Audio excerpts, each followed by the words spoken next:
I am Doomsvince, and this is day 154 of Spawn Year.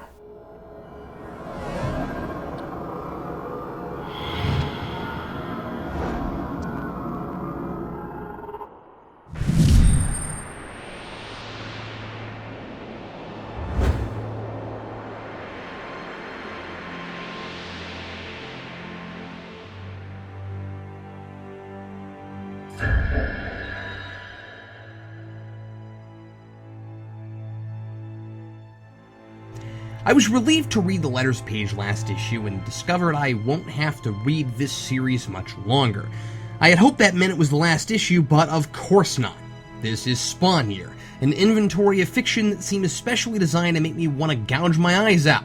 Naturally, the worst was still yet to come. One step forward, two steps back. I should be used to that by now, but even while the reviewer in me has been hit, impaled, had his throat ripped out and his intestines strewn all over, that reviewer still yearns for these stories to be good. I just can't help it. And I never thought I'd come to a point where I would almost beg to go back to the main Spawn title, but that's where I am right now. If I thought I'd never have to look at this trash again, I would gladly get on my knees and tell Doomsvince whatever he wanted to hear, just like I reluctantly did in the game room to evade those zombie Vinces. Curse of the Spawn has gone from superfluous, juvenile, lazy, unprofessional, poorly constructed, gratuitous, and overt bloated to, with this issue, disgusting, disturbing, and despicable. Other appropriate descriptors starting with D might include derivative, dismal, and deranged. This comic book is everything adults in the 90s who were anti-comics thought all comics were. It's sick violence for its own sake, it has no redeeming ideas or values to justify the intense gore on most of its pages, and dozens of issues like this one, I would dare to say, really would begin to rot a reader's brain. I've already expressed concern that too much Spawn might have already begun to erode my own imagination and critical thinking skills. I wouldn't be surprised if slowly shrinking my brain wasn't Doomsvince's endgame all along.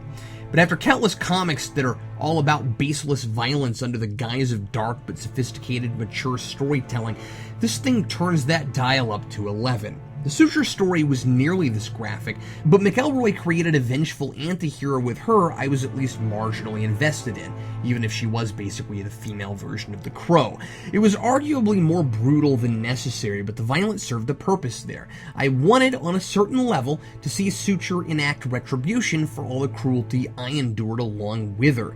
McElroy creates a situation here where the same thing may have been possible, but he's entirely careless and irresponsible with the premise, which is already too familiar and uninspired to begin with, and that helps it feel like just an excuse to give Clayton Crane a lot of ripped out organs to draw, which is all gross but competently rendered. I'm honestly not sure how to judge one bloody heart against another, though I've seen so many now I guess I really should be an authority, or at least more desensitized to it than I am.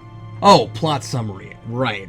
A nerdy high school kid, an outcast, pretty much the Hatchet kid without the suicide, has the hots for a blonde girl named Kelly, but she's already agreed to go out with his best friend, so the disturbing, schizophrenic voice in his head that's always telling him to kill people tells him to kill his best friend. The entity claims to be a hellspawn and calls itself Angel.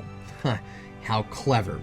No idea how a spawn winds up as a possessing spirit begging its host to let it take over and cause mayhem, but the story does nothing with it to entice me to learn more. And I'm just beside myself with glee that this is a one-shot story. Hopefully that big The End box at the end isn't lying to me. The kid, Harley, yeah, male Harley, resists the hellspawn until he is conveniently hit in the head by a random mugger. The kid makes no choice that leads to this inevitable development, and I'm only expected to care because he's an unfortunate victim of an occult possession. Maybe some ill-considered deal with the hellspawn and Harley that gives Angel this control could have been interesting, especially since spawns become spawns through a deal with the devil, and what if a spawn turned that around on someone else? But I'm grasping for good ideas. There's nothing here but buckets of blood. What's the point of the tired would-be girlfriend, best friend betrayal conflict if the catalyst leading to Angel's takeover is contrived some other way? This spawn is going to kill someone. Does it even matter who if Harley is ultimately helpless and at Angel's mercy from the beginning. So he kills the best friend and some other folks, and it's all revolting, and then Harley gets control of his body long enough to convince Kelly he's not responsible, so she spends the night with him because she's an idiot who deserves to die. I'm sorry, but you see a dude sever your father's head, I don't care what you think is going on, you freaking run the other direction. And then, hey, guess what? She gets murdered in the most unpleasant way possible. The end. I hope. Signed, Captain Logan.